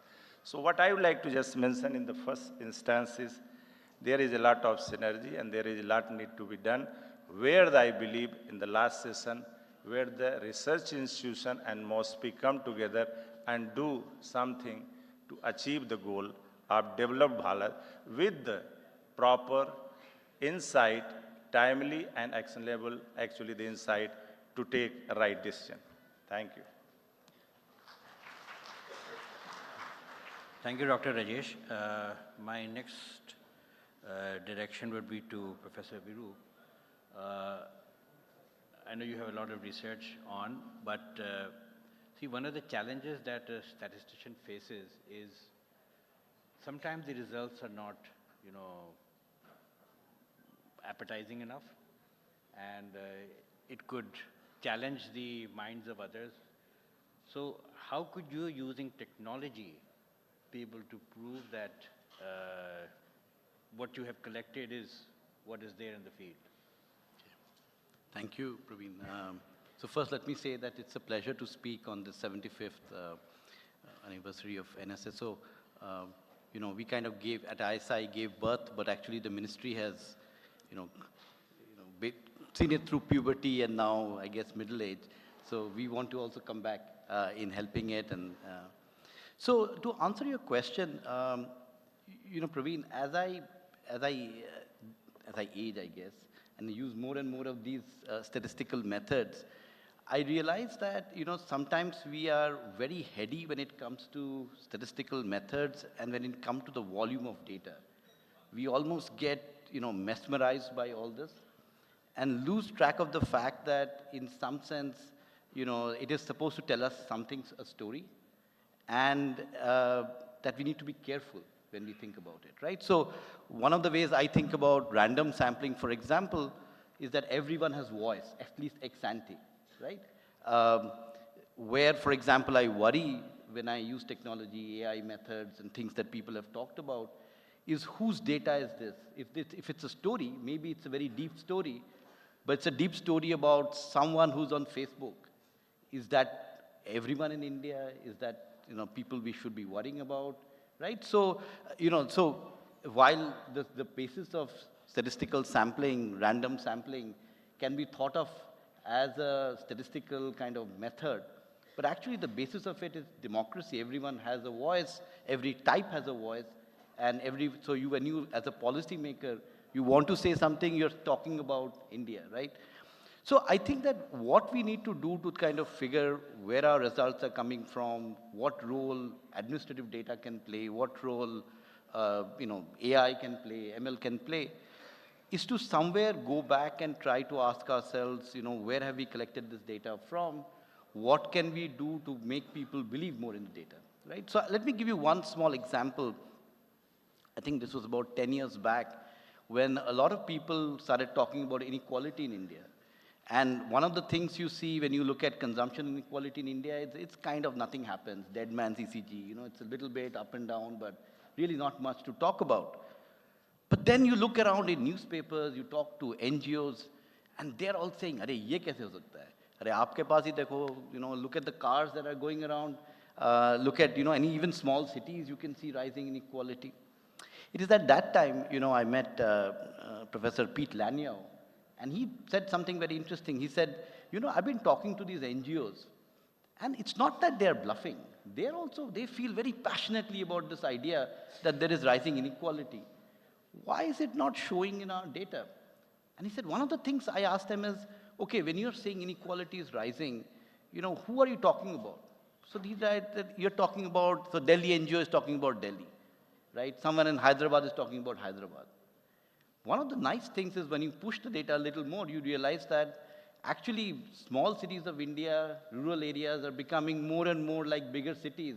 And so there is convergence. So between inequality is falling between different spaces, but within inequality is rising, right? So the NGO is also correct because the NGO is looking around itself in this local community and seeing inequality rising. So it made us, for example, Himanshu and I, we worked on these projects on inequality where we tried to think about, resolving this thing that why is it so flat, whereas people are talking about it. It's because, people are talking about different kinds of inequalities, all you can do with NSS data. It's just that what you need to look at depends on whether you're trying to map it to voices from the field. So in doing something, here's an idea that I would like to throw to the NSSO, which is we collect all this data, which is quantitative data. Why not think about a procedure where at random, so maybe from the villages that we are working in rural areas, we do, for example, focus group discussions. We record focus group discussions around the rounds that we are doing. We use ML methods to go through the text of the things we collect and try to see if those voices are consistent with some of the stories that are coming out from our data, right? It can be an internal thing initially because it's experimental. But it will, in some sense, bring in, we have enormous, capacity. We have lots of people trained in qualitative research. I'm sure a surveyor, while great at asking particular kind of sequence of questions, may not be an expert at deeper qualitative questions, which may be required. But we have a huge sector of people who do qualitative research. Typically, we always tell them, yours is very specific to a particular group, particular area. Let's take the principle of, in some sense, equal representation. So a random sample, but a random sample done in a qualitative way, which then can be used with machine to be able to do it in a feasible way, because we'll have lots and lots of this qualitative text stuff, which we can then try to corroborate with the data that we are collecting to then marry these two kind of methods, but also to validate our data and also to train our models, because going forward, who knows, we might not actually do these kind of CAPI surveys, we may just record people, and then we may need to basically do machine learning to figure out how you are. But who will train those models? Maybe it's a starting point that we get into this game. So that's a suggestion for the NSSO to consider. Thank you. Thank you, Professor Vedu. We've had a good, interesting discussion. But one thing that, a few messages that he's made is that one, we should embrace different technologies so that we can improve and enrich our own data sets. And the importance of storytelling. That is something that we need to seriously think about. Contextualizing and being able to communicate the data that we are producing to build better ownership and responsibility with the data that we are producing. Right. Now, the next speaker is Professor Himanshu. I would request you, we have seen a lot of data being collected from the Consumer Price Index data sets, and we are one of the fastest in the world to deliver the index on the 12th of the month, following month. But there are alternate data sets, and there are a lot of critiques about what we are collecting, whether it's accurate or not, whether it's dated, whether it needs changes, can you have dynamism in it? What other alternate data sets do you suggest could be used to improve our price collection system? Thank you, sir. Once again, I think it's a great opportunity for all of us who have really been working on the NSS data as part of our academic duties, but otherwise also in policy work. And I wholeheartedly agree with what Chandra was saying, that it does affect us in different ways. You might be actually be working from the academic side, from policy side, and we do keep meeting all of these each other on various occasions on issues. Some of them have been talked about. And I think the strength of the NSS in that sense, or the statistical system in that sense, has been the integrity of the system. That, I think, is something that needs to be spoken. I mean, today, the India's statistical system that is respected, that respect comes from the fact that people trust. And there is an honesty that is inbuilt in the system. There is nobody who's trying to game the system, nobody trying to, and that comes from the thousands of people who are actually collecting the data. No one person is actually building the narrative in that sense. But I think at the same time, the questions that are coming, that are the changes that are happening in the national statistical system, whether it is the use of technology, use of alternative data sources, and those issues that we are talking about, those are important, and they need to be, and that I think has been done. I mean, CAPI and other things are obviously a good example of what the NSS has been doing so far. Definitely, I suggest that there are many alternative data sources that can be done. And one issue that I wanted to give an example of it, and that I think is a good example, something that the NSS has struggled for quite a bit, not just in the price division, but also in the consumption surveys division as such. And that is the rental data, the data on rental. I mean, even if you look at the consumption expenditure data today, there is the question on imputed rent. So the data on rental is imputed. It's not something which is collected for that. And that's a struggle that is also there in the price division, for example. And that is why, if you look at the CPI-R, you don't have the housing category. We don't have the housing index at all in the rural one. Well, it is only there in the urban areas, partly because there is no data that is available. Price data is very difficult to collect. And I just want to give you an example of it. So there was this source, and Averup would remember that study. He was also involved in that. This was about finding out the initial question that we had, that is inequality in India underestimated? And there is obviously the claim that most people are saying that it is underestimated, partly because we are not able to sample the rich. So we don't collect the data on the rich, and therefore there is a problem. So this was a very interesting study which was done on Mumbai, I mean the richest city that you can think of. And the way to do it was to look at the housing data, rental data, as a proxy of incomes in that sense. I mean, the richer you are, you're likely to be, and you can get granular data on. The only problem was that the survey data will give you the imputed data, not all, I mean, data is actually the actual rent that is paid. But what was done was, and this is a study that was made by Gerton, he's a Dutch scholar who was working, and the paper is there in the UNU wider website, it's a working paper on estimating inequality.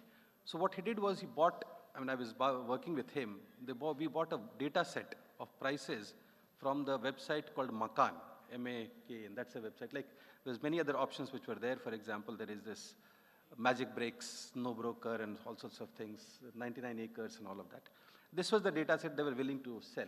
And then we could actually do the mapping, and then we can create an inequality index. The good thing is that there were 10 different models that we produced, and he worked on most of it. In all the 10 different models, the conclusion was that the inequality estimated through this hybrid method versus the NSS method was not very different.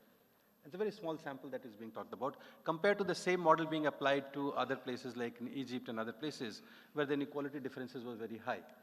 But in the process, what we realized is that this data set that is available, the online data, is something that can be used not just as a complete substitute of the data that is being collected, but as some way of calibrating mechanism. Not just a complete substitute. You don't use the data that is available because there are a number of them that is there. But we can find some way of econometric method to calibrate the data, the imputed data, to get some kind of price variable. And it is more important because the share of rental income in urban is obviously quite high, but in the rural areas also it is increasing. And the fact that we are not going to have that information is going to be a problem. So we might be at some point of time thinking about including that, and I think probably the new CPI may include it. But the question is, how do we do that? How do we get that? I like that there is information coming from Amazon, Flipkart, and other places. That data may be in conflict with the data which is collected on prices. The idea is not to basically see them as competing data sets, not as contradictory data sets, in what ways we can include them as part of the larger database that is already being collected. So without compromising the integrity of the system as such, without compromising the integrity of the data that is collected, that is used by the statistical system, how can we take advantage of these data sets with our own statistical and checks and balances that is necessary to do that? And I think there are lots of these private data which are available. And at least on prices that is available, I mean, the online commerce shop is like it's involving landscape, and we are getting information that is not just on the consumer goods and services, but also on, say, for example, on housing and various other things that we're talking about. So I think we can do that, but I would advise a kind of process which is slow, cautious, and some kind of not blindly accepting the private as the gold mine. And this process would require statistics system standing on its credibility, because that's something which I don't think something that can be done, that can be compromised at any level of it. And it is possible to do that, and I think that's an effort that is already ongoing. A lot of that, sir will tell you, there is lots of effort that is going on in that, and it is possible to bring in those data sets to improve the quality of data as well as the robustness of the data system to be able to get the same kind of respect that it enjoyed earlier. I'll stop here. Thank you, Professor Himanshu. Enriching our frames with the administrative data sets will always enrich our own understanding of the system as well as the data that we produce, and how we can do it intelligently. He gave idea about these property websites and all that.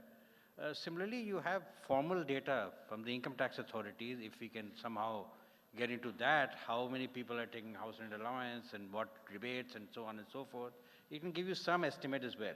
So there are various options. Now, if you remember in the pandemic COVID time, the government of India approached Google to find out about the migration levels. Mobility data is a rich source of data that can be used, and we have Mr. Ashish Kumar who would like to speak something about it, on how we can measure mobility data can be used for tourism. Thank you, Praveen, and thank you so much for inviting me to this session. So first of all, I must congratulate NSS, of which I've been a part quite a number of years, apart from being with MOSPI. I'm looking forward to a lot of things happening in the NSS over years. Now, the question is, how is the alternative data sources useful and can become a part of official statistics? This question has been debated globally. People say there is a deluge of data nowadays with the digitization taking place and availability of data becoming available at ease without any difficulty. Now the question of mobility data, especially in the normal times, tourism data is a very important data. And unfortunately for us, this data from the administrative sources has not been all that strong, not robust. And therefore, there has been an argument and has been usage that we can get this data using mobile phone information. And it is possible to have a good relationship with the mobile phone operators to set up systems by which we can analyze, understand the flow of data on the mobility of the people. And not only that, there are examples. I'll quote two, and there are many more. Estonia has already done it. Indonesia does it for its tourism spots where they capture this information on regular basis. In fact, Estonia, their central bank, uses this mobility data along with the credit card data to estimate how much has been the expenditure or how much has been the value addition by the tourism industry in their country. Now that is an amazing thing which can be done and where we always have to struggle with a lot of data issues when we do the tourism satellite accounts. And tourism is one activity in which all the states, all the countries are interested, and they know because this is a less investment, high growth, high employment opportunity. The second thing which I thought I must also mention is this is not only the mobility, the data from the mobile companies. There is a systematic protocol for it which exists and which can be used effectively by India. Unfortunately, we have not done much. I understand that UP government has already approached Department of Tourism, and they are working on a pilot project to introduce and collect this information. So hopefully we'll look at that, how it progresses. Apart from this, there are other sources of data which have been partly used. Satellite data has been used for agriculture and other retail services, etc. Then we have citizen-generated data. The people have been talking about it. There have been very good experiments on the citizen-generated data to capture the sentiment and the people, how they are looking at various kinds of activities, whether the prices are likely to go up, how it is going to affect them, how it is not going to affect them, or how do they feel about what has happened in the budget. So these questions can be addressed by such an important set of data, and this can be quite a scientific study. It is not just a perceptual study, but it can be quite scientific if it is designed properly. In India, one more point I thought I must bring it to the notice, that administrative data is not in such a great shape, and therefore it has to be supplemented, used effectively, even for our sample surveys.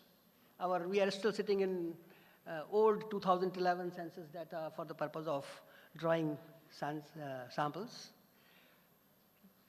We still use the ASI data, ASI frame, which is on the CIF list, which is Chief Inspector of Factories, which is being not to update so quickly and so effectively because of the ease of doing business.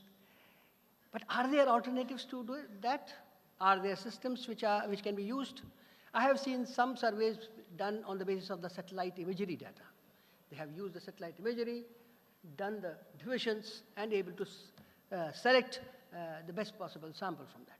So can we think about it? So these are the questions one should continue to exercise. For example, the ASI data, ASI frame, I have tried to work with the DISCOMs. The DISCOMs provide the electricity connections to the industrial connections or the commercial connections, apart from the domestic and the agriculture sector connections.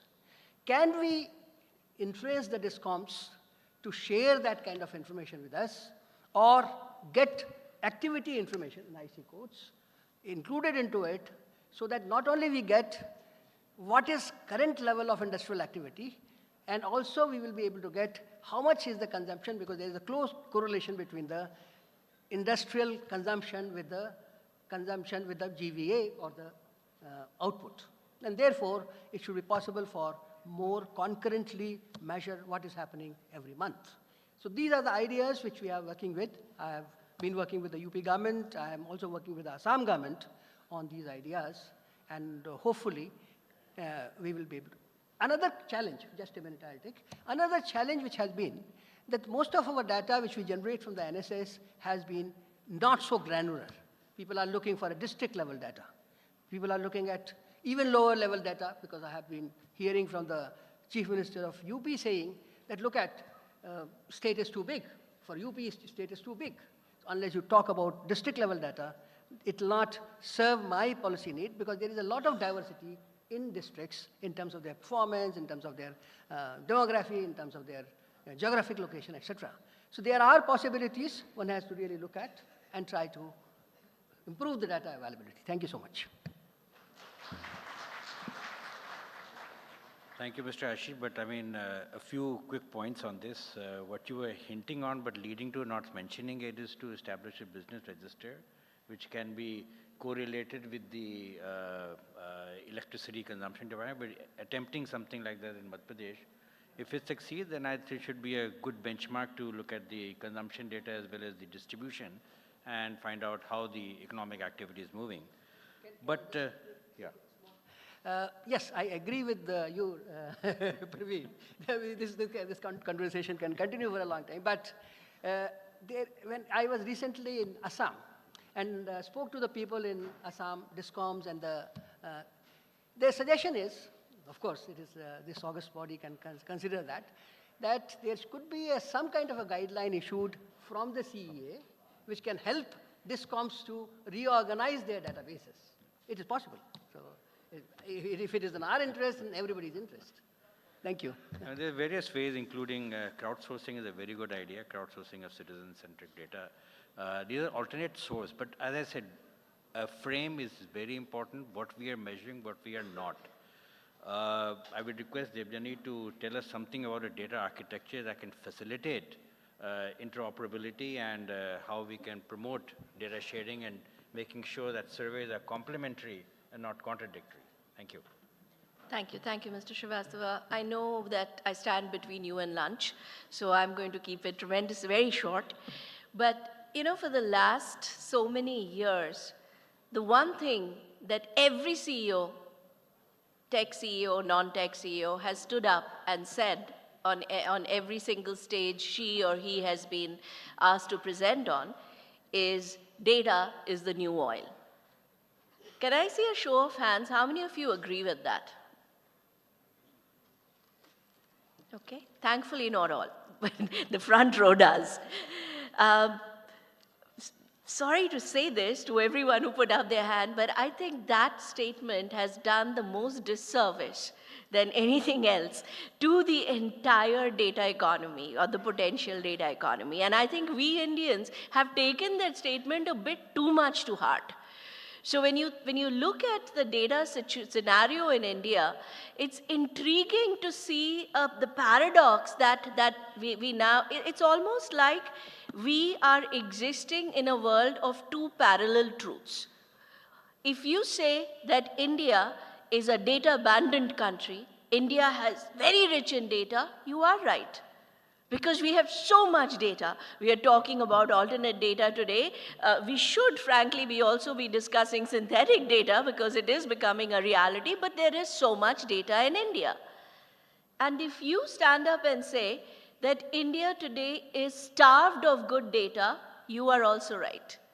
Because when you talk of it from the point of view in an innovator company, or sometimes, I mean, I've heard a lot of my academic friends also say it, access to quality data is one of the biggest challenges to innovation today. So it's amazing to see how we are living in sort of this you know, the world of two parallel truths, and both truths are absolutely right depending how you look at it. But I think India has to realize that unlike oil, the value of data does not go up when you store it. And today we are doing a very good job of storing data. Every state, every department, sitting on tons and tons of data. So everyone is hoarding their data, but your value of data is absolutely not going up. If anything, it's coming down. So I think the biggest challenge or question in front of us is how do we move towards becoming, towards effective data utilization? How do we ensure that we truly convert this very valuable data that we have in our possession today into insights that can drive policies, can break policy paralysis, as the speaker said. Frankly, it's going to become the fuel for economic growth, for societal growth, pretty much everything that we know from industry, everything that we know. So this is I think, going to be the biggest challenge ahead of us. And this is where we have to stop thinking in silos, because we are today thinking in silos. And I think this is where India has to get together, the government, the academia, industry, we have to get together and figure out, frankly, we have to reimagine, because there are policies and papers available on what a central data architecture looks like, but unfortunately, nothing much has happened. I think today, we cannot delay this any further. The urgency is tremendous. And I think India needs a complete reimagination of what a central data architecture should look like, and not just reimagination and again file the paper. It needs to be reimagination and then execution of a central data architecture, which is going to be very important, because today, we keep talking about AI, ML, etc. We have the technologies that can solve for these problems. Many of these problems that both the panels that I heard have talked about, prioritizing data quality, how do you build an architecture that allows for seamless data integration across sources, security. Not many people have talked about it, but I think this has to be an absolute core characteristic. Our architecture has to be scalable given how fast we are growing. Elasticity needs to be sort of built in. It has to be flexible.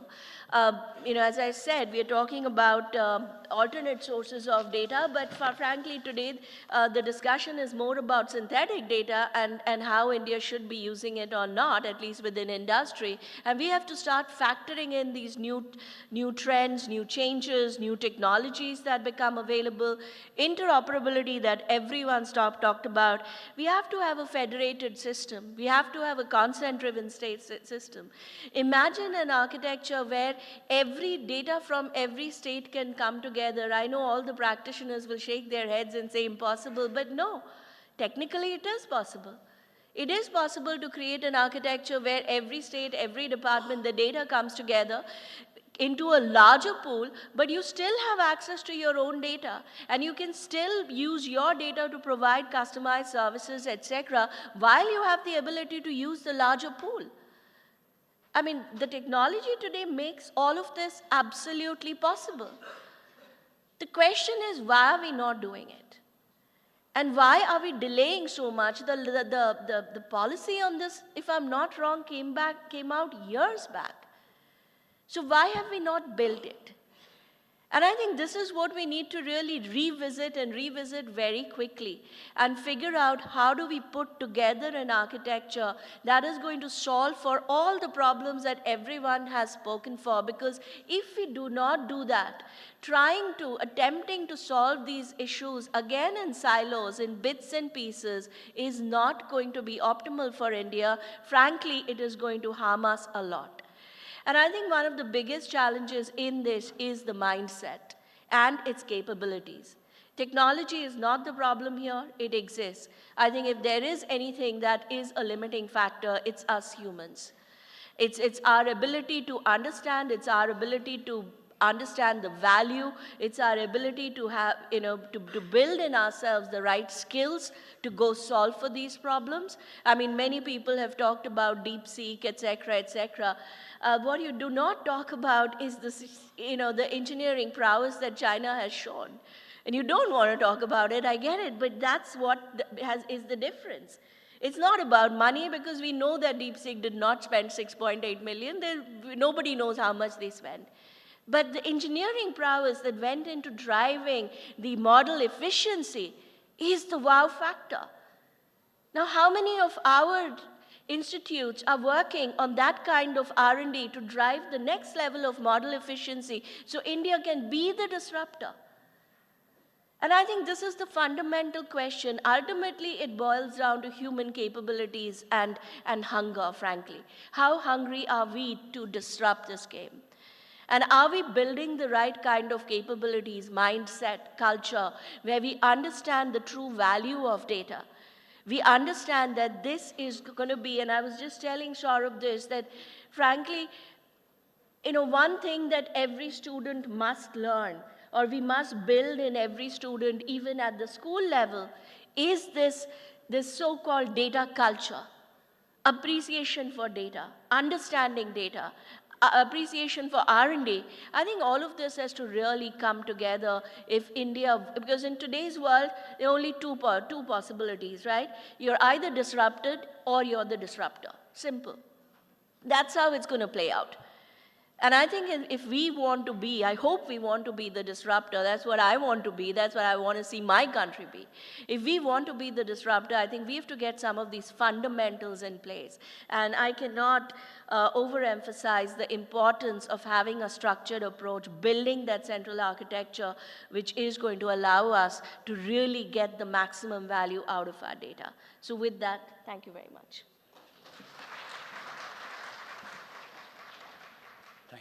Thank you, Debjani, for this insightful idea about being a disruptor.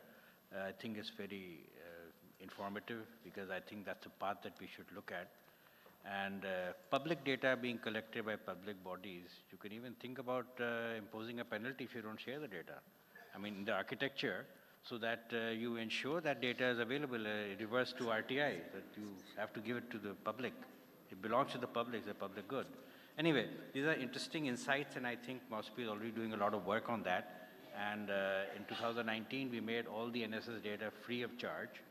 So that encouraged and promoted research, but then the research should also, collaborate to improve the systems. And that's where we look at partnership that we discussed in the earlier panel session.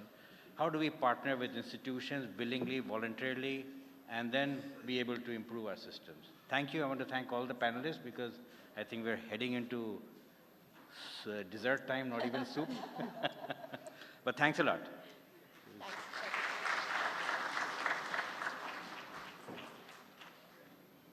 Thank you, Praveen Srivastava sir, and all the panelists. That was indeed an engaging and insightful discussion. Now, to formally conclude this session, I invite Shri M.S. Subramanian Rao, DDG CQCD, to deliver vote of thanks.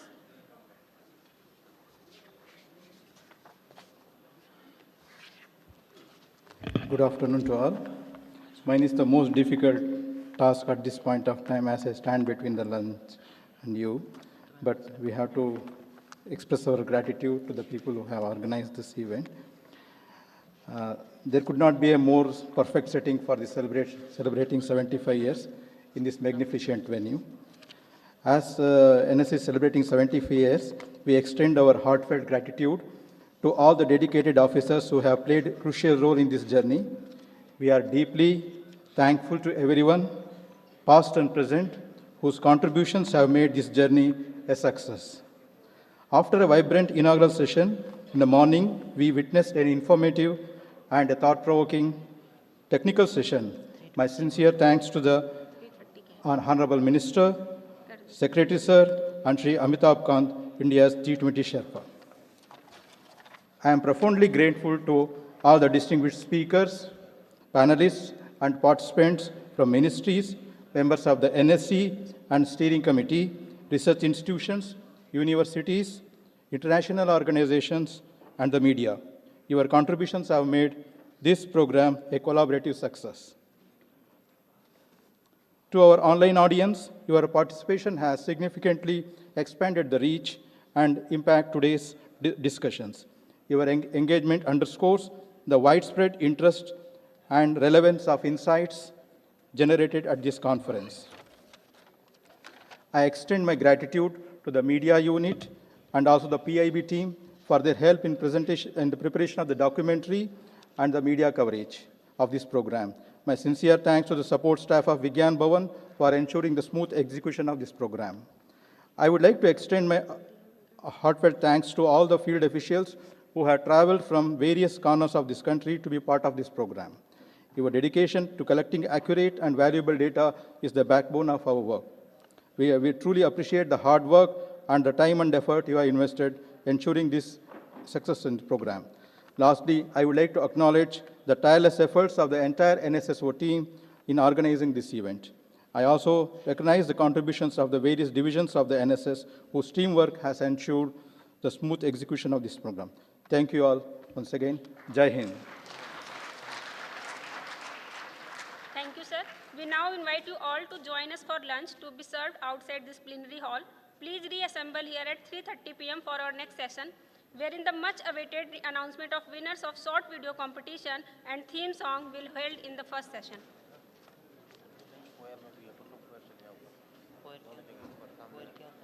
अरे lunch की जगह है sir कुछ यहाँ कर ले कुछ square में है लंच